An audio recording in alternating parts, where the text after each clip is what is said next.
आज माझ्या वाट्याला आलेली ही जागराची सेवा, 7 दिवस आपण ज्या परमात्म्याची भक्ती केली, कीर्तन श्रवण केलं, कथा श्रवण केली, आणि आता काल्याच्या आधीचा दिवस म्हणजे मागणीचा दिवस आहे. काल्याच्या आदल्या दिवशी कीर्तनाची वारकरी संप्रदायाची लिखित नाही पण अलिखित स्वरूपाची का होईना परंपरा आहे, दंडक आहे की काल्याच्या आधीचा दिवस हा देवाकडे मागणी करणारा असावा. म्हणून माझ्या वाट्याला प्राप्त झालेली ही मागणीची सेवा. विठ्ठल विठ्ठल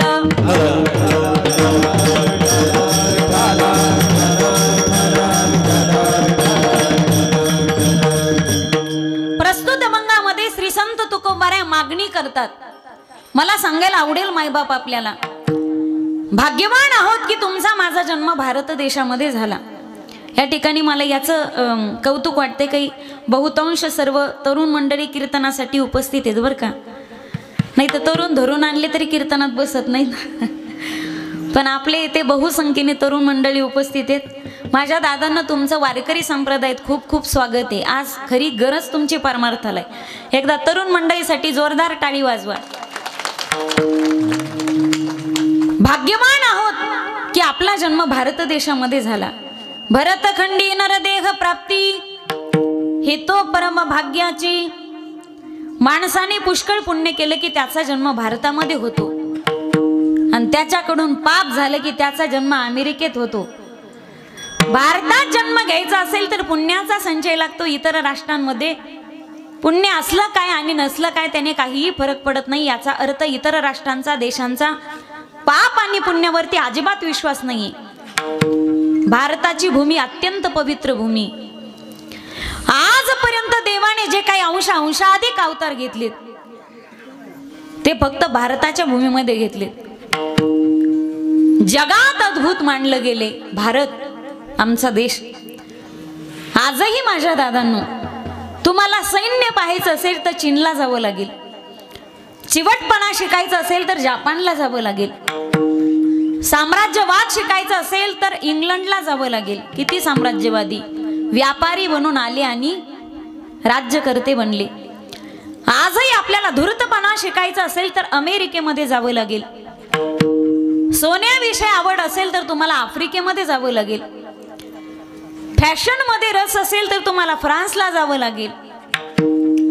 पाण्याच्या ऐवजी विहिरीला जर तेल पाहायचं असेल तर अरबस्थानला जावं लागेल. पण तुम्हाला जर चांगली माणसं पाहिजे असतील तर तुम्हाला भारतातच यावं लागेल. कारण भारत ही पुण्यवान माणसाची भूमी. टाळ्या कदरल्यासारख्या देऊ नका, मोकळ्या टाळ्या वाजवा एकदा. आज थंडी कमी, गनिमीत तुम्ही रगीन गोदाडे घेऊन नाही आली, त्यामुळे टाळ्या वाजवायला सोपं आहे. आज हात मोकळे असले तर टाळ्या वाजवायला कंजूशी करू नका. विठ्ठल विठ्ठल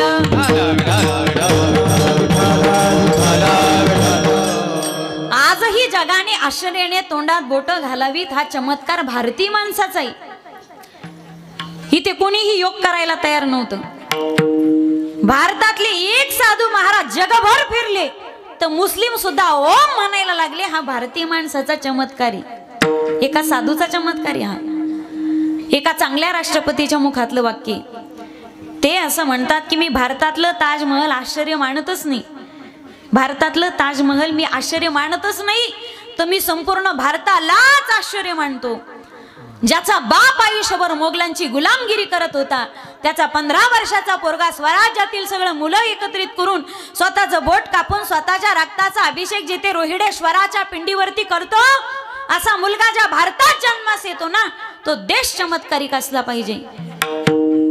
ज्या देशाचा एक विवेकानंद अख्खी अमेरिका हादरवून सोडतो आणि आपल्या विद्वत्तेच्या समोर अख्खं जग नतमस्तक करायला लावतो, असा विवेकानंद ज्या भारतात जन्मास येतो तो देश चमत्कारिक असला पाहिजे. वपू काळेंचं एक सुंदर वाक्य आहे. ते म्हणतात की दुःखातही लोकांना कसं हसवायचं हे लॉरेन हार्डीने शिकवलं. कळतंय ना? दुःखातही लोकांना कसं हसवायचं हे लॉरेन हार्डीने शिकवलं. आणि प्रपंचामध्ये स्वर कसा लावायचा असतो हे आदरणीय गान सम्राज्ञी स्वर्गवासी लता दिदीजींनी शिकवलं. प्रपंचातला स्वर सांगते मी. भारताच्या मातेला लाभलेले एक संगीत क्षेत्रामधलं मायबाप रत्न होतंय. आज पोरका झालंय संगीत क्षेत्र आदरणीय लता दीदींच्या जाण्याने. मी सांगेल श्री एक आदिशक्ती ती जगदंबा आहे, ती रणरागिनी. लाखो येतील आणि लाखो जातील गड्या. माझे एक वाक्य उतरून घ्या तुमच्या काळजामध्ये. लाख आते हैं लाख जाते हैं, लेकिन लाखों के जाने से और आने से एक की कमी कभी पूरी नहीं होती. संगीत क्षेत्र ओस पडलं होतं मायबाप. त्या दिवशी स्वर सुद्धा शांत बसले होते. संगीताच्या क्षेत्रामध्ये एक जन्मास आलेलं रत्न होतं. भारतातली एक एक माणूस म्हणजे एक एक रत्न आहे. जातो मायबाप, पुन्हा येत नाही तो व्यक्ती. देवाकडे पुन्हा एकदा एकच प्रार्थना करायची, पुन्हा एकदा भारताला संगीत क्षेत्रामध्ये लता दीदींचा आवाज लाभू दे आणि पुन्हा एकदा नव्याने लता दीदींना जन्म भेटू दे याच भारतामध्ये. पाकिस्तान म्हणते आम्ही काश्मीर सोडायला तयार आहे, पण लता दीदींचा आवाज आम्हाला द्या. मायबाप काय श्रेष्ठ असला पाहिजे. जीवनात काय साधना होती गड्या. गातात सगळे गड्या, पण त्या गाण्यातील प्रत्येक शब्द हा साधनेतून आलेला बाहेर होता. लहान असेल मी 5वी-6वी मध्ये पेपरमध्ये बातमी वाचली होती की आदरणीय लता दीदींचा आवाज फाटला तर 6 महिन्याचं मौन व्रत धरलं होतं. अरे शब्द तेच आहेत, पण जीवनामध्ये साधना असेल ना तर का त्या शब्दामध्ये ताकद निर्माण होते. त्या शब्दामध्ये ताकद का निर्माण होते. जीवनातली साधना आहे ती. आजीवन ब्रह्मचर्य पालन केलं, समाजाचा शिंतोडा कधी उडून घेतला नाही. आजीवन ब्रह्मचर्य पालन केलं, साधना केली, आणि त्या संगीतावरती किती प्रेम असावं मायबाप. संगीत ही ईश्वर की देन है, हर सुर में बसे हे राम. संगीत ही ईश्वर की देन है, हर सुर में बसे हे राम.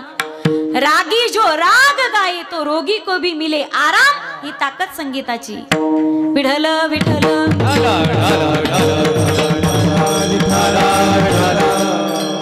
स्वातंत्र्यवीर सावरकर असं म्हणतात, ज्या माणसाला ज्ञानोबा, तुकोबा, विठोबा आणि शिवोबा ही 4 नावं माहिती नाही, समजायचं येडं महाराष्ट्रातलं नाही. ज्ञानोबा, तुकोबा, विठोबा ही वारकरी संप्रदायाची अधिष्ठान आहेत, आणि शेवटचं 4थं नाव शिवबा. वारकरी संप्रदाय टिकवण्यासाठी आटोकाट प्रयत्न करणारं व्यक्तिमत्व आहे, ज्यांच्यामुळे हा भगवा ध्वज जिवंत दिसतो मायबाप. एक काळ असा होता की महाराष्ट्रावरती विशिष्ट जाती धर्माच्या लोकांचं आक्रमण होऊ लागलं. एका विशिष्ट जाती धर्माच्या, मी कोणत्याही जाती धर्माचा उल्लेख करणार नाही, मला कोणाची भावना दुखवायच्या माझा माणूस नाही. प्रतीप चंद्र लेखे व वर्धे विष्णू वंदिता, शहासीनो शिवशेषा मुद्रा भद्राय राजते. हिंदवी स्वराज्याचे संस्थापक ज्यांच्या ललकारीने सह्याद्रीला जाग आली, कड्या कपारातनं मावळा एकसंग झाला. सर्व जाती धर्माच्या युवकांना एकत्रित करून ज्यांनी रोहिडेश्वराच्या पिंडीवरती शपथपूर्व अभिषेक केला, भगवा ध्वज अडके पार फडकवण्यासाठी ज्यांनी आपल्या प्राणांची कुर्बान समर्पित केली, असे मा जिजाऊंचे सुपुत्र, हिंदू धर्म रक्षक, स्वराज्य संरक्षक छत्रपती शिवराय, ज्यांचं फक्त नाव जरी घेतलं ना तर मेलेल्या व्यक्तीला सुद्धा जिवंत करण्याची ताकद एका नावात आहे, एका जय जयकारात आहे. याच्या जाणीवा आपल्याला असल्या पाहिजेत. नुसतं जय जयकार ऐकला तर अंगातलं रक्त सळसळतं, हातामध्ये समशेर घ्यावीशी वाटते आणि दुर्जन विचारांचा निपात करावासा वाटतो. एवढी ताकद या चरित्रात आहे, या चारित्र्यात आहे, या प्रतिभेत आहे, या संपन्नतेत आहे, या इतिहासात आहे, या संशोधनामध्ये. प्रत्यक्ष मा जगदंबेच्या भगवतीच्या कृपेने प्रत्यक्ष जिजाऊंच्या पोटी शिवावतार प्रसवले, म्हणून शिवरायाचे 8वे बोलणे, शिवरायाचे 8वे चालणे, निश्चयाचा महावीर, सकल जनासी आधारू श्रीमंत योगी. या हिंदुस्थानामध्ये रामजन्म, कृष्ण जन्म, दत्त जन्म तितकाच महत्वाचा शिवजन्म, याच्या जाणीवा आपल्याला असल्या पाहिजेत. विशिष्ट जाती धर्माच्या लोकांचं आक्रमण महाराष्ट्रावरती होऊ लागलं, धर्मध्वज कलम करू लागले, मंदिरात तोडली फोडली जाऊ लागली, आणि त्या ठिकाणी पीर स्थापित करण्यात आली. नाथ हे नाव ब्रॅकेट मध्ये आलं. आया बहिणीची इज्जती वेशीला टांगल्या गेल्या. विशिष्ट क्रूर प्रवृत्तीचे लोक महाराष्ट्रावरती आक्रमण करू लागले. त्यावेळी आऊ साहेबांनी बोर्ड दाखवला आणि सांगितलं, राजा समोर जो किल्ला दिसतोय ना त्या किल्ल्यावरती आपला भगवा फडकला गेलाच पाहिजे. भगव्याची व्याख्या संकुचित करू नका. भ म्हणजे भयरहित, ग म्हणजे गर्वरहित आणि वा म्हणजे वासना रहित. या त्रिवेणीचा संगम म्हणजे भगवा. गोपाल कृष्ण परमात्मेने गोपाळांच्या वरती अवलंबून न राहता कालिया डोहात बुडालेला चेंडू काढण्यासाठी स्वतः डोहात उडी मारली आणि तळाशी गेलेला चेंडू स्वतःच्या 2 हातांनी वर काढला. याच्या पाठीमागचं लॉजिक लक्षात घ्या. धर्मवेत्ता, तत्ववेत्ता, समाजवेत्ता पुरुष जोपर्यंत समाजाच्या तळागाळापर्यंत जात नाही तोपर्यंत प्रगतीचा चेंडू हाती येत नसतो. फक्त अंगुली निर्देश केला, राजे जातीनं कामाला लागा. विशिष्ट जाती धर्म क्रूर प्रवृत्तीचे लोक महाराष्ट्रावरती आक्रमण करू लागले आणि छत्रपतींचा पाठलाग करू लागले त्यांना पकडण्यासाठी. लोह गावामध्ये तुकोबारायांचं कीर्तन चालू होतं. कीर्तन रंगात आलं. छत्रपतींनी कीर्तनात प्रवेश केला. आपली तलवार बाजूला ठेवली, आपल्या डोक्यावरचा जिरेटोप बाजूला ठेवला आणि विनम्र भावाने तुकोबारायांच्या चरणावरती साष्टांग प्रणिपात केला. याचा अर्थ असा आहे, याच्या पाठीमागचं लॉजिक आहे. वारकरी संप्रदाय असेल, अध्यात्म असेल, आमची कोणतीही प्रक्रिया क्रिया ही विनाकारण नसते. ज्यावेळी कीर्तनकार कीर्तनाच्या नारदाच्या गादीवरती उभा असतो त्यावेळी त्याच्यामध्ये परमेश्वराचं वास्तव्य असतं. म्हणून कीर्तनकाराच्या चरणाचा स्पर्श आपल्या सहस्राधाराला व्हावा, आपल्या दोन्ही हाताचा स्पर्श त्यांच्या चरणांना व्हावा. यासाठी डोक्यातली कॅप, टोपी, मुकुट, जिरेटोप जे असेल ते बाजूला काढावं आणि विनम्र भावाने अभिवादन करावं. छत्रपतींनी नमस्कार केला तुकोबारायांना. गळ्यात टाळ घेतला आणि टाळकऱ्याच्या वेशामध्ये टाळकऱ्यात सामील झाले. कीर्तन चांग, कीर्तन चांग, होय अंग हरिरूप. हे प्रमाण गाण्यामध्ये शिवराय दंग झालेले होते. दुष्ट प्रवृत्तीचे लोक पकडण्यासाठी आले आणि कीर्तनात घुसले. अरे कहा गया वो पहाड़ का चूहा, जाओ उसे पकड़ कर ढूंढ कर लाओ. अरे अभी तो कीर्तन में घुस गया था, कहा गया पता नहीं, जाओ शिवाजी को ढूंढ के लाओ. फक्त एवढेच आवाज त्या ठिकाणी घुमू लागले. म्यानातून तलवारी काढल्या छत्रपतीचा पाठलाग करू लागले. पण महाराष्ट्रावरचं संकट विटेवरच्या पांडुरंगावरती पडलं. पांडुरंगाने विटेवरून उडी मारली. लोह गावात तुकोबारायांच्या चालू कीर्तनात पांडुरंगाने शिवरायांचं स्वरूप धारण केलं आणि टाळकऱ्यामध्ये सामील झाले. त्या शहांची अशी फजिती झाली मायबाप, सगळेच टाळकरी शिवरायच दिसू लागले. पकडावं कुणाला पंचायत झाली. तलवारी म्यान केल्या पुन्हा आल्या पावली पौरत निघून गेले. मला हे सांगायचे, माझा मुद्दा असा आहे. तुकोबारायचं कीर्तन रंगात आलं. छत्रपतींनी नुसता कीर्तनात प्रवेश केला. छत्रपती तर त्या दुष्ट प्रवृत्तीच्या लोकांना सापडले नाही, पण छत्रपती मात्र देव झालेले होते. आज तुकोबाराय श्लेष अलंकारा बोलतात. देवा काय किमया आहे, देव आलाय कीर्तनात. अरे देव आलाय कीर्तनात. छत्रपती त्या दुष्ट प्रवृत्तीच्या लोकांना सापडले नाही, पण शिवराय मात्र देव झाले होते. संतापायी माथा ठेविता सद्भावे, तेने भेटे देव आपे आप. आणि ज्या साधू संतांची परंपरा या महाराष्ट्राला लाभली त्या महाराष्ट्रात आपल्याला जन्म झाला, हे आपलं भाग्य आहे मायबाप. साधू संतांच्या नंतर झाला हे आपलं परम भाग्य आहे.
देखिएला या साधू संताची परंपरा लाभलेल्या महाराष्ट्रात आपला जन्म झाला मायबाप, हे आपलं परम भाग्य आहे गड्या.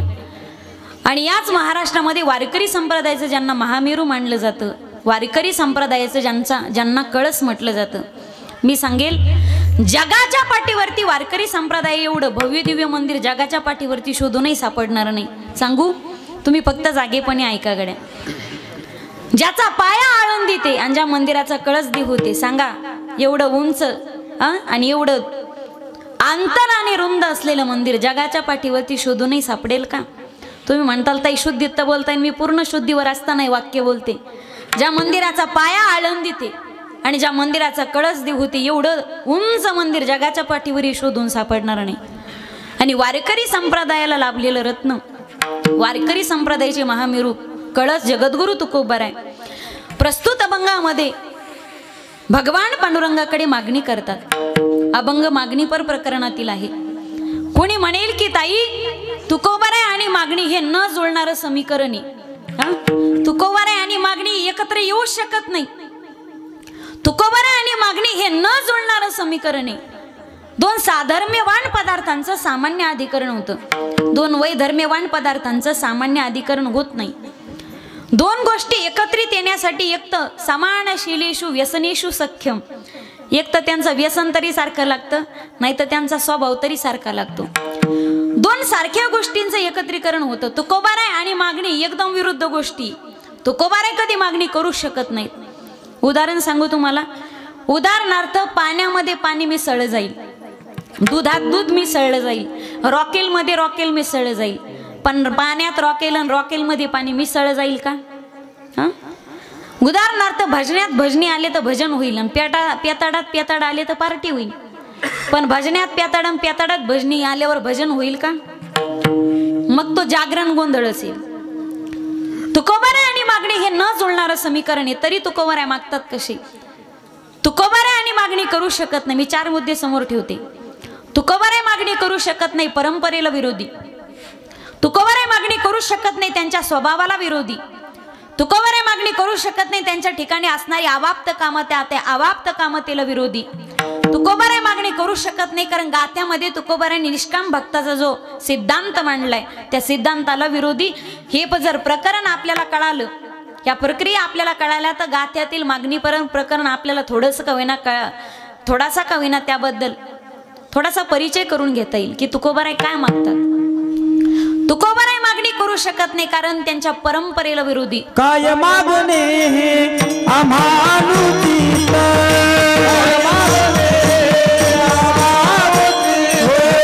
काही मागणे आम्हानुचित,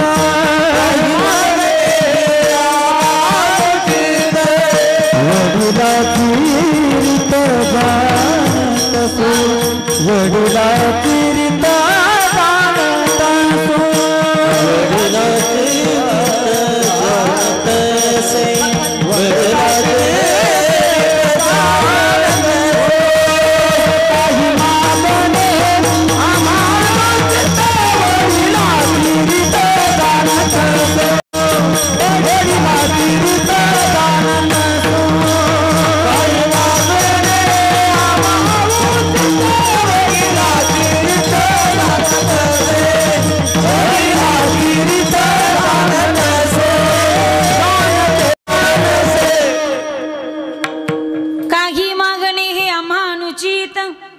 वडिलाची रीत जाणत असो. तुकोबारायांच्या वाड वडिलांची परंपरा सांगते की भक्ती करायची, पण भक्तीच्या मोबदल्यात काही मागायचं नाही. दुसरा मुद्दा समोर घ्या.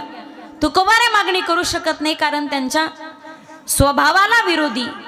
सामान्य माणसं स्वतःचा स्वभाव जपणारे असतात, तिथं दिव्य जगद्गुरु तुकोबाराय स्वतःचा स्वभाव सांभाळणार नाहीत का? सामान्य माणसाचा स्वभाव येपा, सामान्य माणसं स्वभाव सांभाळतात. एकदा कथेच्या निमित्ताने आम्हाला एका ठिकाणी जेवायचं आमंत्रण आलं. मला माझं नाही सांगायचं, पण सामान्य स्वभाव सांगायचंय मला. कथेच्या निमित्ताने आमंत्रण आलं, एका माणसाने जेवायचं आमंत्रण दिलं. ताई उद्या आपल्या घरी जेवायला यायलाच लागन. पण म्हटलं येऊ पण. तो म्हणे ताई चिंताच करू नका, सध्या सरावन चालू आहे. म्हणलं 1 महिना सरावन, पण तो 11 महिने रावण. हे गणित कुठं लावायचं? मी म्हटलं काही हरकत नाही. दुसऱ्या दिवशी सकाळी बोलवायला आले ते गृहस्थ, ताई आपल्या घरी तुमच्या आवडीचे आमच्या आवडीचे म्हटले कांद्याचे भजे बनवले तर ते तुम्हाला खावेच लागतील. म्हणलं का त्याच्या कालावधीमध्ये कांदा आणि लसूण वर जास्त खात नाहीत आम्ही. म्हणे असं कसं, एवढ्या आवडीनं बनवलेत आपले आणि ते खावेच लागतील. म्हणलं बाबा कधी दुसऱ्याला घरी बोलवताना दुसऱ्याची आवड विचारायची असते का? आपण आपल्या आवडी त्याच्यावर लागतो. दुसऱ्याला बोलवत असताना दुसऱ्याच्या आवडी विचारायच्यात, आपल्या आवडीचे पदार्थ करून नसतं चालत.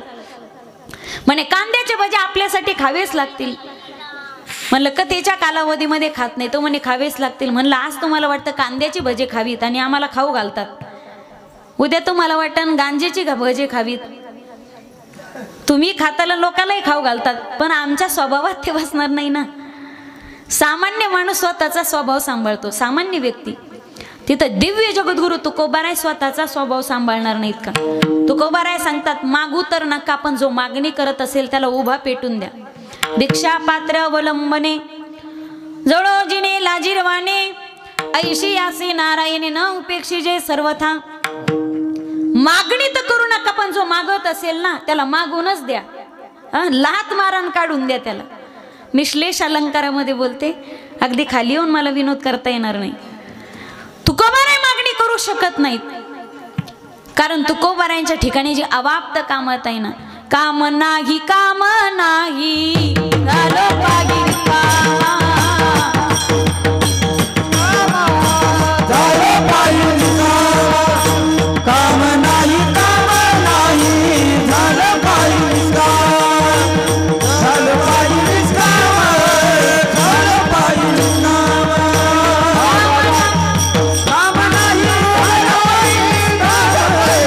झालं पाहिजे झालं पाहिजे.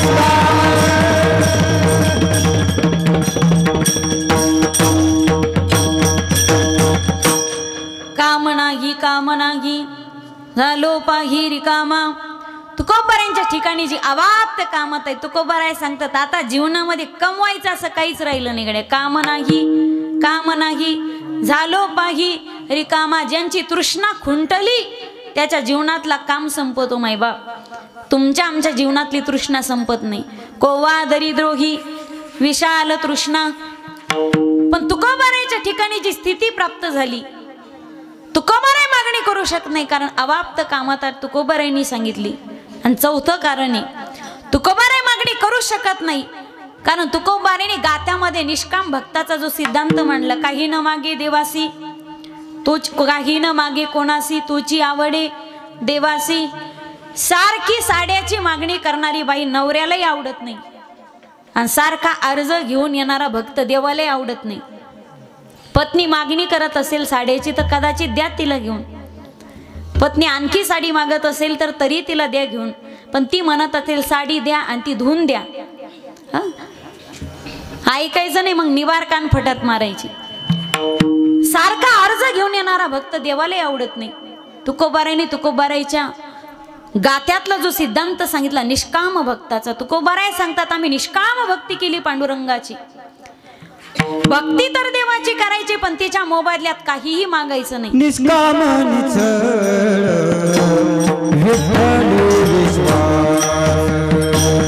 निष्काम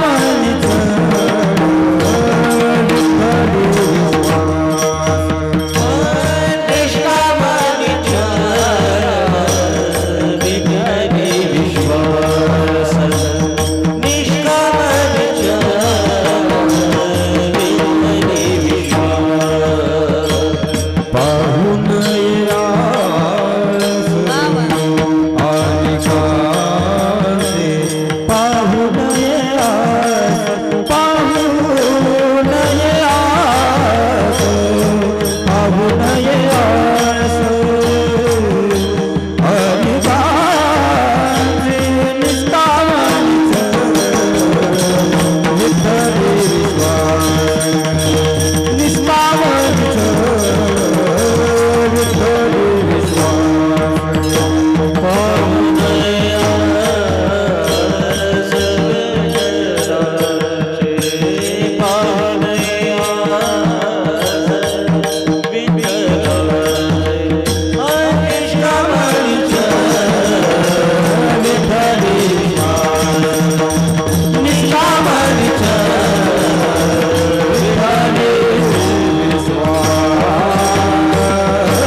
टाळकऱ्यांचा अधिकार गुरुवर्य परमपूज्य कंधारकर महाराजांनी सांगावा. ज्यावेळी त्यांनी गाथा भाष्य लिहिलं, थोडासा आवाज द्या दादा, थोडा आवाज कमी झाला.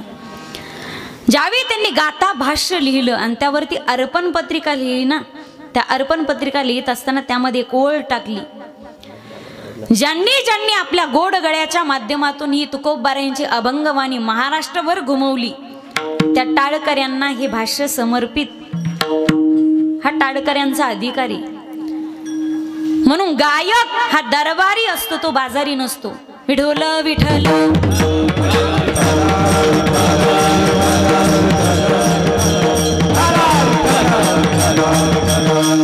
विचार कारण आपल्या समोर ठेवले तरी सुद्धा तुकोबाराय मागणी करतात कशी याचा विचार आपल्याला करायचा आहे. मागू नये मायबाप, पण मागितल्याशिवायही राहू नये. आपण प्रापंचिक मागतो, देव संतांनी पारमार्थिक मागणी केली, देवच मागितला. मागणी करावी, पण मागणी करत असताना आपल्याला काही 5 गोष्टी कळाव्या लागतात. कुणी मागावं क, कोणाला मागावं क, काय मागावं क, कधी मागावं क आणि कसं मागावं क. हे 5 आपल्याला क कळणं जीवनात गरजेचं आहे. मागावं, पण कधी मागावं, कोणाला मागावं, काय मागावं, कसं मागावं. 5 गोष्टी आपल्याला त्या मुद्द्याचा विचार करून अभंगात प्रवेश करू. विठ्ठल विठ्ठल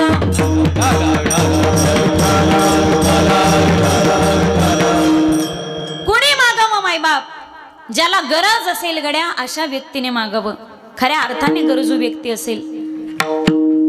एखादा गरीब याचक जर श्रीमंताच्या दारामध्ये काही मदतीसाठी भीक मागत असेल ना, सावकार खूप अडचणीमध्ये आहे हो सावकार, 8 दिवसावरती मुलीचं लग्न येऊन ठेपलं हो सावकार. समोरची मंडळी अचानक हुंड्याची मागणी करते, लग्न तोंडावर आले हो सावकार, 10,000 रुपये मला कमी पडतात. आज तुमच्या दारामध्ये भीक मागतो सावकार मी, माझ्याकडे पाहूच नका, माझ्या मुलीकडे पहा, मला फक्त 10,000ची मदत करा, तेवढेच कमी पडतात मला. जर तुम्ही मला 10,000ची मदत केली ना सावकार, 6 महिन्याच्या आत मी तुमचा रुपया ना रुपये फेडल्याशिवाय राहणार नाही हो सावकार. हा हुंडा दिला नाही ना तर माझी ताई तिच्या जीवाचं काहीतरी बरं वाईट करे. तिनं तिच्या जीवाचं काही बरं वाईट केलं ना, उद्याचा सूर्योदय मला दिसणार नाही आणि मी या गावाला दिसणार नाही हो सावकार. माझ्याकडे 1 एकर जमीन आहे हो, पण 2 मुलं आहेत ना, त्यांचे शिक्षण चालू आहेत. ती गहाण ठेवावी ना तर त्यांच्या भवितव्याचा प्रश्न निर्माण होईल हो सावकार. माझ्याकडे पाहूच नको, माझ्या लेकीकडे पहा, मला फक्त 10,000ची मदत करा हो सावकार. मरताना देवाचं नाव घेणार नाही गड्या, पण तुमचं नाव घेतल्याशिवाय मी मरणार नाही, करा हो सावकार. मी पदर पसरतो हो सावकार तुमच्या समोर, माझा पदर रिकामा जाऊ देऊ नका. एखादा गरजू व्यक्ती, खऱ्या अर्थानं गरजू व्यक्ती जर श्रीमंताच्या दारामध्ये भीक मागत असेल ना, तर त्या श्रीमंताने त्याची वेळ वाटून घेतली पाहिजे गड्या. असेल ना दादा तुमच्याकडे तर वाटून घ्या गड्या. त्याने म्हणावं, रामभाऊ अरे फक्त 10,000 पाहिजेत ना तुला, अरे आम्ही श्रीमंत लोक धाब्यावर पार्टी करायला बसलो ना तर 15-15 हजार उडवतो रे रामभाऊ. त्या 10,000मध्ये जर तुझ्या पोरीचं लग्न पार पडत असेल ना तर 10 काय 15 घेऊन जा, 1ही रुपया परत करू नकोस. असं जर तो व्यक्ती म्हणत असेल ना तर कदाचित मी म्हणेल गडे, तो त्याला माणुसकी शिल्लक आहे त्याच्यामध्ये, त्याला माणूस म्हणून जगायचा आणि मरताना माणूस म्हणून मरायचा अधिकार असेल. पण तो श्रीमंत व्यक्ती जर गरिबाच्या त्या गरिबीचा गैरफायदा जर घेत असेल, त्याला म्हणत असेल, रामभाऊ दिले असते कडे तुला 10,000 रुपये, पण हल्ली जगावरचा आपला विश्वास सोडायला एक काम कर, तुझा 1 एकर जमिनीचा तुकडा माझ्याकडे गहाण ठेव, मी तुला 10,000ची मदत करतो. असं जर तो श्रीमंत व्यक्ती गरिबाला गांजत असेल, छळत असेल, तर व्यासपीठाची क्षमा मागून सांगते, कदाचित माझा अधिकार नसेल, पण ते रक्त मी माझ्या महाराष्ट्रातलं समजणार नाही गड्या. त्या रक्तामध्ये काहीतरी घोळ असला पाहिजे. माझ्या दादांनो, माणूस म्हणून जन्माला आलात ना तुम्ही, मरेपर्यंत माणूस म्हणून जगायचंय गड्या. असेल देवाने दिलेली तुम्हाला संपत्ती तर गोरगरिबाला मदत करायला काय हरकत आहे. आपल्या संपत्तीचा 10वा हिस्सा हा धर्मकार्यात दान झालाच पाहिजे, ती त्या दानाची शुद्धी असते. आणि जर आमच्या धर्मकार्य, आमच्या संपत्तीतला 10वा हिस्सा आम्ही धर्मकार्यात जर दान केलं नाही ना, धरणामध्ये फक्त पाणी साठवायचेच दरवाजे असले, फक्त धरण साठवतच असेल, त्यामध्ये सोडायची पाणी सोडायची जर व्यवस्थाच नसेल तर एक दिवस ते धरण फुटल्याशिवाय राहणार नाही गड्या. मग ते कुठून फुटेल आणि कसं फुटेल हे सांगता येत नाही मायबाप. मग माणसाने ज्याला गरज असेल त्याने मागितलं पाहिजे, ज्याच्याकडे असेल ना त्याने दान केलं पाहिजे. या हाताची शोभा दान धर्म करण्यामध्ये सांगितली. देणाऱ्याने देत जावे, घेणाऱ्याने घेत जावे, देता देता देणाऱ्याचे एक दिवस हात घ्यावे. देणाऱ्याने देत जावे, घेणाऱ्याने घेत जावे. ज्याच्याकडे असेल माझ्या दादांनो दान करत चला गड्या. जर तुम्ही एका हाताने दान करत असाल ना गोरगरिबांना, आमच्या भारतामध्ये अनाथ आश्रम आहेत मायबाप, ज्या लेकरांना मायबाप माहिती नाहीत रे, सकाळी जेवले ना तर संध्याकाळी काय खावं याची पंचायत निर्माण होते. आम्हाला घर आहे ना, आम्हाला आईबाप आहेत मायबाप, आम्हाला नाही चिंता. पण जगामध्ये अनाथ लेकर आहेत ना, त्यांना मायबाप नाहीत, खाण्यापिण्याचे वांदेत. माझी विनंती असेल मायबाप, ज्या ठिकाणी गरज असेल ना त्या ठिकाणी दान करा गड्या.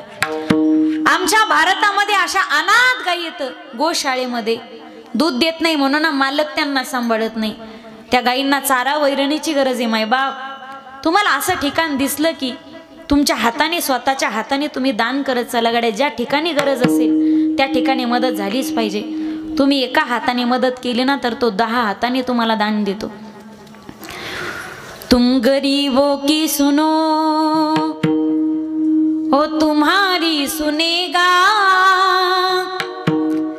तुम एक पैसा दोगे ओ 10 लाख देगा. तुम गरीबों की सुनो ओ तुम्हारी सुनेगा, तुम एक पैसा दोगे ओ 10 लाख देगा. तुम गरीबों की सुनो. विवेकानंदांचा एक वाक्य आहे मायबा, पण जगाला प्रश्न पाडणारा प्रश्न आहे त्यात. विवेकानंद सांगतात की माणूस मंदिरात जातो, दर्शन घेतो, जी मूर्ती माणसाने घडवलेली असते, पण माणूस ही देवाने बनवलेली सुंदर मूर्ती असताना माणूस माणसाशी माणसासारखा का वागत नाही मायबाप. आज माणसातलं देव कळणं गरजेचं आहे. एक वाक्य सांगू तोला मोलाचं, आवडलं तर टाळी वाजवा. तुम्ही ऐकताय ना? महिला मंडळ झोपल्या का काय? जागीत ना तुम्ही, चुळबुळ करू नका. अरे मंदिर और मस्जिद तो लोग जाए जिनके पास फुर्सत हो, मंदिर और मस्जिद वो लोग जाए जिनके पास फुर्सत हो. अरे हमारा तो फर्ज बनता है कि किसी रोते हुए बच्चे को हंसाया जाए. हमारा तो फर्ज बनता है कि किसी रोते हुए बच्चे को हंसाया जाए. अरे कोण म्हटलं की परमात्मा फक्त मंदिरातच भेटतो? दगडात देव मानणारी संस्कृती मायबाप आपली. माणसातला देव ओळखा रे माझ्या दादांनो. या जगात असे काही लोक आहे ज्यांना कोणता सण माहिती नाही, ज्यांना कोणता उत्सव माहिती नाही. विनंती असेल माझ्या माता भगिनींनो, दान धर्म आमच्या हाताने जास्त लिहिलाय, यांच्या हातात नाही. आपल्या हातात अन्नदान जास्त आहे. दारात याचक असेल तर देत चला. तो याचक मागण्यासाठी येत नसतो, तो हा संदेश देतो, दादा मागच्या जन्मात दान दिलं नाही म्हणून मला भीक मागायची पाळी आली. घ्या संदेश त्याच्याकडून. विनंती माझ्या मातृभगिनींनो, तुम्ही अन्नपूर्ण आहात. जगाला अन्न पुरवण्याचं काम शेतकरी करतो मायबाप, पण तुमच्या हातातून प्रत्येकाच्या पोटापर्यंत अन्न जातं. विनंती माझ्या ताईंनो, मागची दिवाळी होऊन गेली, आता पुन्हा दिवाळी येईल ना. ती दिवाळी साजरी करताना चिवडा बनवतात ना तुम्ही, 2-2, 3-3 किलो पोहे किंवा मुरमुरे सांगतात. माझी विनंती असेल गाडी 1 किलो अर्धा किलो एक्स्ट्रा ह्यावेळेस पोळी सांगा. अर्धा किलो 1 किलो मुरमुरे जास्तीचे सांगा. या सगळ्या मुरमुऱ्याचा पोह्याचा चिवडा बनवा. 2 किलोचा तुमच्या घरात लागत असेल ना, शेवटचा शिल्लक राहिलेला 1 किलोचा चिवडा बाजूला काढून ठेवा. 1-1 किलो प्रत्येक घरचा हा सगळ्या गावाचा चिवडा एकत्रित करा. आणि जे झोपडीतले गरीब लोक आहे ना, ज्यांना दिवाळी माहिती नाही, त्या लोकांना बसून जेव घाला गड्या. माझा पांडुरंग तुम्हाला त्या झोपडपट्टीत मिळाल्याशिवाय राहणार नाही. किसी के काम जो आई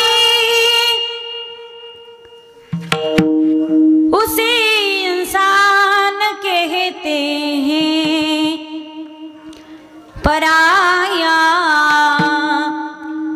दर्द अपनाए उसे इंसान कहते हैं. जो अडचणीच्या वेळी धावून जात असेल ना मायबाप, त्याला खरा माणूस म्हणलंय गड्या. त्याला माणूस म्हणून जगायचा अधिकार असेल आणि माणूस म्हणून मरायचा अधिकार असेल, जो खऱ्या अर्थाने गरजू व्यक्तीला मदत करत असेल मायबाप. एकदा महाभारतातला कर्ण दाढी करत होता. महाभारतातील कर्ण माहिती ना तुम्हाला, महारथी कर्ण. कर्ण महाराज दाढी करत होते आणि तेवढ्यामध्ये की याचक त्यांना मागण्यासाठी आला, सरकार खूप अडचणीमध्ये आहे हो सरकार, काहीतरी मदत करा. दाढी करत असताना कर्णाच्या डाव्या हाताला सोन्याची वाटी होती. जशी उचलली गड्यानं ना, तशीच दान करून टाकली डाव्या हातानं. त्या नाव्यानं प्रश्न केला, महाराज दान करत असताना ते उजव्या हाताने करायचं असतं, डाव्या हाताने नसतं करायचं. त्यावर कर्णाचं उत्तर होतं, का दानशूर म्हटलंय ना, याची कारण मीमांसा इथे. कर्णाचं उत्तर होतं, डाव्या हातातली सोन्याची वाटी उजव्या हातात घेऊन दान देईपर्यंत जर माझा प्राणच निघून गेला ना, तर दान द्यायचं राहून जाईल. याला दानशूर म्हटले मायबाप. आता सप्तेची पट्टी मागायला पुढून कार्यकर्ते घुसल्यावर मागच्या दाराने शेतात निघून जात असेल, त्याला दानशूर नाही म्हणायचं. तारों के तेज में चांद छुपे नहीं, सूरज छुपे नहीं, बादल छायो रीड पड़े, रजपूत छुपे नहीं, दाता छुपे नहीं, मांगन आयो, चंचल नारी के नैन छुपे नहीं, प्रीत छुपे नहीं, प्रीत दिखायो. तारों के तेज में चांद छुपे नहीं, सूरज छुपे नहीं, बादल छायो रीढ़ पड़े, रजपूत छुपे नहीं, दाता छुपे नहीं, मांगन आयो. अरे दाता व्यक्ती कधी घरामध्ये घुसत नाही मायबाप. याचक जर मागण्यास आला तर खरा शूरवीर व्यक्ती ज्यावेळी शत्रू समोर उभा असेल त्यावेळी घरामध्ये घुसत नाही, तो रणांगणामध्ये उभा राहतो, तो खरा वीर असतो. सांगू तुम्हाला, योद्ध्याचं लक्षण यापेक्षा वेगळं नसेल गड्या. जगतात सगळे पण जगण्याला अर्थ असावा, मरतात सगळे मायबाप पण मरण्याला अर्थ असावा गड्या. कसं असावं मरण, कोणाला म्हटलं गेलंय खरा योद्धा? अरे मरेल पण हिंदू धर्म कधी सोडणार नाही. माझ्या प्रत्येक शेवटच्या रक्ताच्या प्रत्येक शेवटच्या थेंबापर्यंत मी हिंदूच असेल आणि हिंदूच म्हणून मरेल. हर दिल पर जिसने राज किया क्योंकि जिस्म उसका पौलाद था. हर दिल पर जिसने राज किया क्योंकि जिस्म उसका पौलाद था. अरे औरंगजेब के सामने कभी झुका नहीं, औरंगजेब के सामने कभी झुका नहीं, क्योंकि वो तो हिंदू की औलाद था, क्योंकि वो तो हिंदू की औलाद था. प्रत्येक रक्ताच्या शेवटच्या थेंबापर्यंत मायबाप किती स्वाभिमान असावा हिंदू धर्माचा. शूरवीर त्याला म्हटलं गड्या, जो कधी डरत नाही. कोणी मागितलं पाहिजे, ज्याला गरज असेल अशा व्यक्तीने मागावं. विठ्ठल विठ्ठल कोणी मागावं क, कोणाला मागावं क. ज्याच्याकडे सत्ता असेल, संपत्ती असेल आणि देण्याचं सामर्थ्य असेल अशा व्यक्तीकडे मागावं. कोणाला मागावं हे कळालं पाहिजे माणसाला. एका गावामध्ये एका पोराने 11 वर्ष मारुतीरायाला पाणी घातलं. 12व्या वर्षी मारुतीराय प्रसन्न झाले. बोल भक्ता, काय इच्छा आहे तुझी, काय इच्छा आहे मागून घे. ते पोरग म्हणे, मारुतीराय 2-3 वर्ष झालं पोरी पाहतो, हा पण सोयरीकच जुळा नाही, तेवढी सोयरीक तरी जुळून द्या. मारुतीराय म्हणे, गद्या गदाच घालीन तुझ्या पाठीत. तुझी सोयरीक जळून द्यायचं सामर्थ्य माझ्यात असतं तर मी मंदिरात मारुती होऊन बसलो असतो का? कुणाकडे मागावं? ज्याच्याकडे सत्ता असावी देण्याची. कोणी मागावं क, कोणाला मागावं क, काय मागावं क, काय मागावं हेही कळालं पाहिजे. छत्रपती शिवरायांची मोहीम सातारा प्रांतामध्ये होती आणि बराच वेळ झाला पण राजांना पाणी काही मिळाली नाही. तहान लागली राजांना. सेवकांनी सांगितलं, राजे आम्ही पाण्याची व्यवस्था करतो. पण राजांनी सांगितलं, नाही, आज मला माझ्या प्रजेमध्ये रयतेमध्ये फिरायचंय. मला जाणून घ्यायचे की माझी रयत भोळी भाबडी कशी. आज राजांनी वेषांतर केलं आणि एका गावामध्ये प्रवेश केला. एका दाराच्या बाहेर जाऊन उभे राहिले घराच्या आणि आवाज दिला, माई घरात कुणी आहे का? एक म्हातारी बाई आली काठी टेकवत, कपाळाला हात लावला आणि विचारलं, कोण हाईस रे तू, कोण हाईस? सातारा प्रांतातली भाषा घाटावरची. कोण हाईस रे तू? राजांनी सांगितलं, माई मला खूप तहान लागली हो, मला जरा तांब्याभर पाणी मिळेल का प्यायला? ती बाई घरात गेली, तांब्याभर पाणी घेतलं. तांब्याभर पाणी नाही घेतलं बाई, नुसतं एक ज्वारीची भाकरी घेतली, त्याच्यावरती लाल मिरचीचा ठेचा टाकला, चटणी टाकली आणि त्याच्यावरती तेलाची धार ओतली. एक कांदा घेतला आणि बाई घेऊन बाहेर आली. संस्कृती मायबाप आमच्या भारताची. नुसतं पाणी मागितलं तर पाणी देत नाहीत. आमच्याकडे आतिथी देव म्हटले, पण जेवढे आतिथी आले सारे खिशे कापून गळे कापूच भेटले. या देशाला पहिले पांढरे पाय लागली होती वास्को द गामा याची. आमच्या भारताची संस्कृती होती मायबाप. थकून भागून माणूस आला की त्याला गुळ आणि पाणी द्यायचे. इंग्रज भारतात राहिले 150 वर्ष. ते इथे राहिले, त्यांनी इथलं काही स्वीकारलं नाही. आमचं गुळ पाणी स्वीकारलं नाही त्यांनी. भारतात राहिले, त्यांनी त्याच्यात बदल केला. त्यांचा चहा त्यांनी इथे पिकवला, आम्हाला बनवून दिला. ते कोरा पिले ना आम्ही दूध घालून पिलो. स्लो पॉइझनिंग त्यांनी आम्हाला दिलं. ब्रेडही त्यांचेच आहेत, पावही त्यांचेच आहेत, केकही त्यांचेच आहेत. केकने वाढदिवस साजरी करण्याची पद्धतही त्यांचीच. आता आमचे कीर्तनात होऊ लागले तो भाग सोडून द्या. दिवे विजवायची पद्धतही त्यांचीच, इंग्रजांची. आमच्यात दिवे लावायची पद्धत होती, दिवे सोडायची पद्धत होती, वाहत्या पाण्यामध्ये दिव्याने ओवाळायची पद्धत होती. म्हणजे इंग्रजाच्या पद्धतीने वागला तर तो माणूस सुशिक्षित आणि महाराष्ट्रीयन पद्धतीने वागला तर तो माणूस गावंढळ. म्हणजे अर्धी चड्डी घालून साऱ्या गावात फिरला तर तो माणूस सुशिक्षित, पण धोतर घालून जर तो फिरला तर मग तो गावंढळ. इंग्रज भारतात राहिले मायबाप, त्यांनी आमचं धोतरही स्वीकारलं नाही. त्यांनी आम्हाला बरमुडा दिली, जीन्स पॅन्ट दिली, टी शर्ट दिला, बनियान दिली, सारे इंग्रजांचे त्यांनी आम्हाला दिलं, पण आमचं काही स्वीकारलं नाही त्यांनी. त्यांनी आमचं धोतर नाही स्वीकारलं. त्यांच्या पॅन्टी आम्हाला देऊन गेले, आमचं धोतर मात्र त्यांनी स्वीकारलं नाही. आता वारकरी संप्रदायाचे उपकार आहेत. वारकरी संप्रदाय परंपरेला मानणारा संप्रदाय, म्हणून धोतर वारकरी संप्रदायाच्या नियमामुळे तरी पाहायला मिळतंय. आणि नियम जर नसता तर कीर्तनकारांनी बरमुडा घालूनही कीर्तन केले असते. पण वारकरी संप्रदायाने दंडक घालून दिलाय की अंगभर वस्त्र असलंच पाहिजे, कीर्तनकाराला फेटा बांधलाच पाहिजे आणि धोतर असलंच पाहिजे. आमच्या महाराष्ट्राची पद्धत होती मायबाप फेट्यांची. काही ठिकाणी पगडी असायची, काही ठिकाणी फेटा असायचा. आता दिसत नाही तो. प्रत्येक जिल्ह्याची तालुक्याचा फेट्याचा रंग वेगवेगळा असायचा. गर्दीत माणूस जरी असला ना, लोक आवाज द्यायचे, ओ नांदेडकर, ओ नायगावकर, ओ नागापूरकर. त्या गर्दीमध्ये सुद्धा लोकांना आपल्या जिल्ह्याचा तालुक्याचा माणूस कळायचा रंगावरून. आता फेटे गेले, धोतर गेलं. फेटे ही फॅशन फक्त लग्नात आली. ते तिथले तिथेच बांधतात फॅशन म्हणून आणि तिथंच पायदळी तुडवले जातात. ही फार चुकीची पद्धती मायबाप. इंग्रज 150 वर्ष भारतामध्ये राहिले, पण आमचं धोतरही त्यांनी स्वीकारलं नाही. त्यांच्या गोष्टी आम्हाला देऊन गेले. इंग्रज भारतात राहिले, त्यांचं बटाटा आम्हाला दिला, आमचं रताळू नाही नेलं त्यांनी. इंग्रज भारतात राहिले, आमच्या पोरांसाठी कॉन्व्हेंट काढून दिले, त्यांच्या पोरांना मराठी नाही शिकवली. इंग्रज भारतात राहिले, आमचा हिंदू धर्म त्यांनी स्वीकारला नाही, त्यांच्या ख्रिश्चनचा प्रसार करून गेले.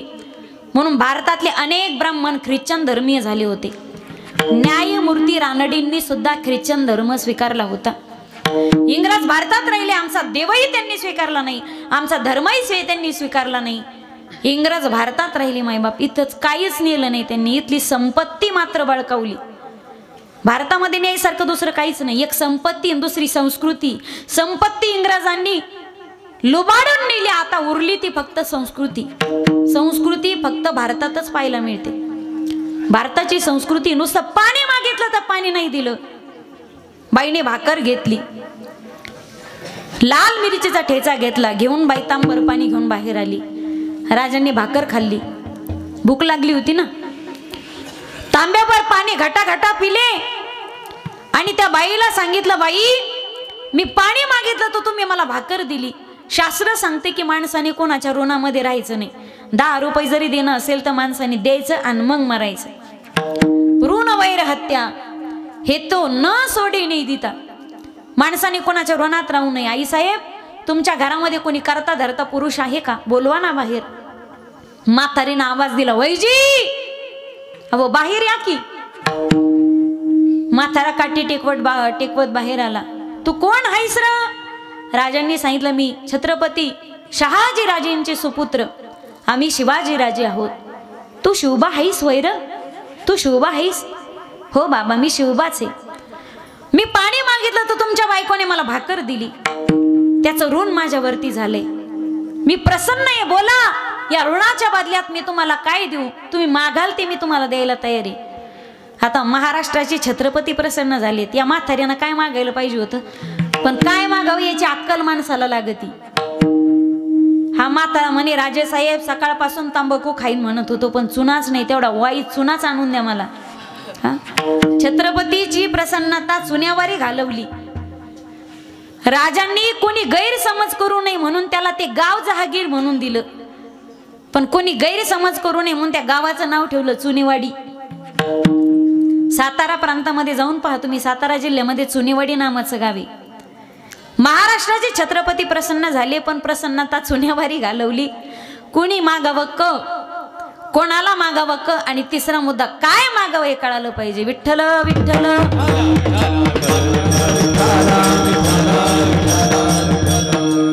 दोन मुद्दे शिल्लक आहे, कधी मागावं आणि कसं मागावं हे माणसाला कळालं पाहिजे. कधी मागावं, मागायचा मोसम असला पाहिजे.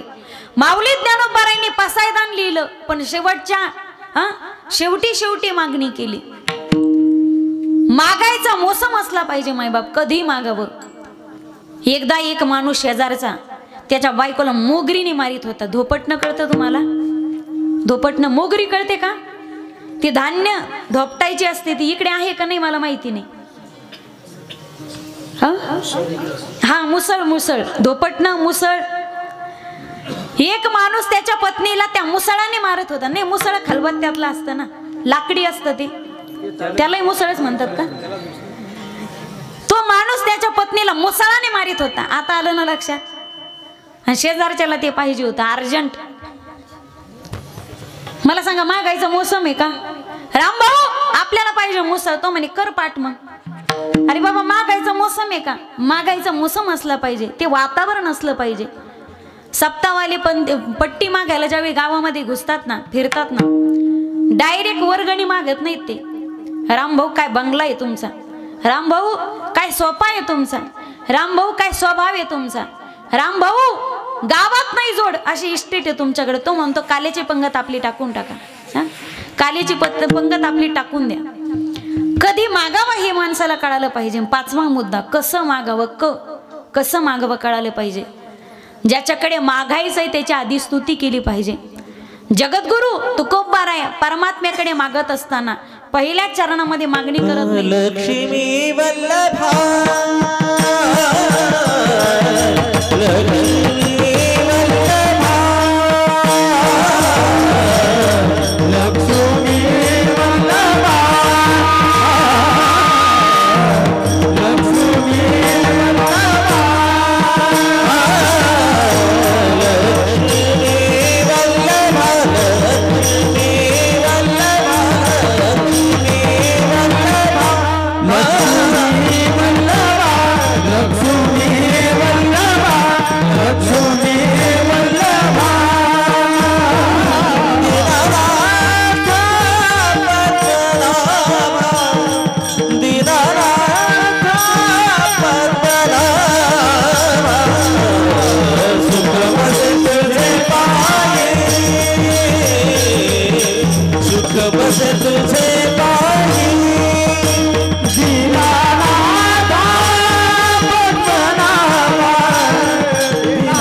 लक्ष्मी वल्लभा दीनानाथा पद्मनाभा. प्रथम चरणामध्ये तुकोबारांनी देवाची स्तुती केली, वर्णन केलं. आपण कोण आहात त्याला आठवण करून दिली. लक्ष्मी, अख्खं जग ज्या लक्ष्मीच्या पाठीमागे धावते देवा, ती लक्ष्मी तुझ्या चरणाची दासी आहे. ती पाय धुवा वयाची या दैवा, पात्र जाहली. जगात लक्ष्मी चंचले पण परमात्म्याच्या चरणावरती मात्र ती स्थिर. त्याला आठवण करून दिली. आधी मागायचं होतं ना. लक्ष्मी वल्लभा दीनानाथा पद्मनाभा. पहिलं विशेषण दिले देवाला दिले. लक्ष्मी वल्लभा. प्रभू आपण लक्ष्मी नायक आहात. कोणी म्हणेल की देवाची सहस्र नामं आहेत. विठ्ठल विठ्ठल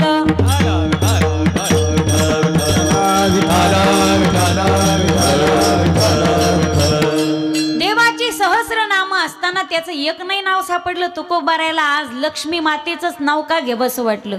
तिचा पती. संतांचं वाङ्मय हे शास्त्राला धरून आहे. मायबाप मातृदेवो भव पितृदेवो भव. का श्रीचं नाव मध्ये घातलं, का लक्ष्मीचं नाव मध्ये घातलं.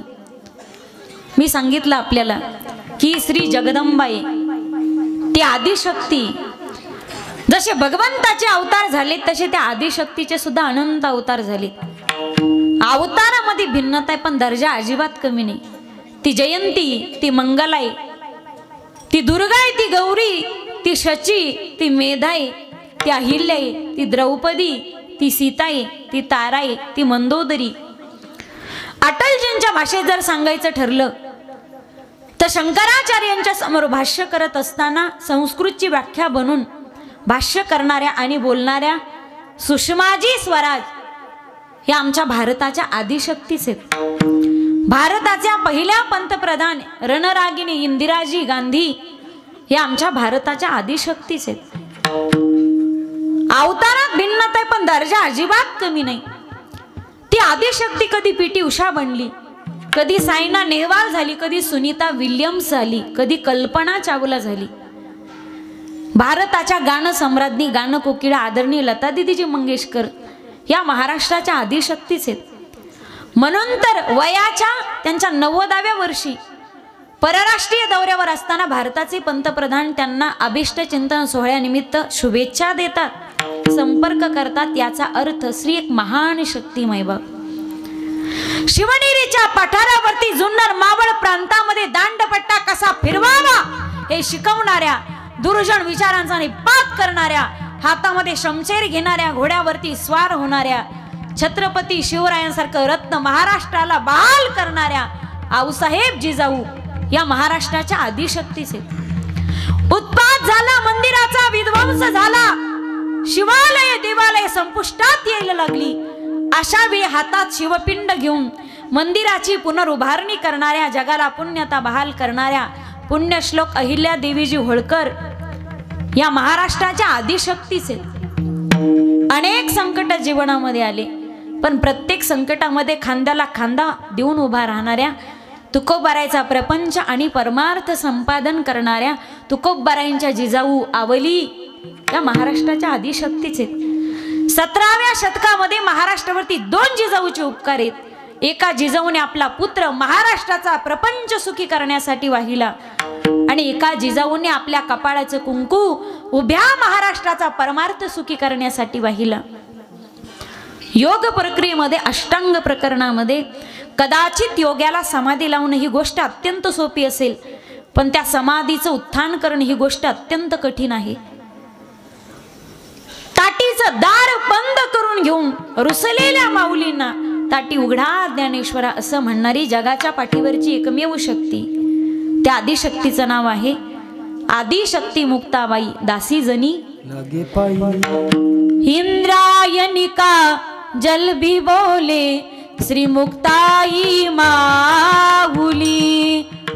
पखवादाला आवाज द्या. इंद्रायनिका जल भी बोले श्री मुक्ताई माऊली. इंद्रायनिका जल भी बोले जय मुक्ताई थोड़ा दिखो क्या? तापी मैया का जल भी बोले श्री मुक्ताई माऊली. तारी तारी मैया का जल भी बोले जय मुक्ताई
आदिशक्ती मायबाप यत्र नारीस्तु पूजन्ते रमन्ते तत्र देवताः. ज्या देशात स्त्रियाचा सन्मान होतो तो देश जगात वंदनीय ठरतो.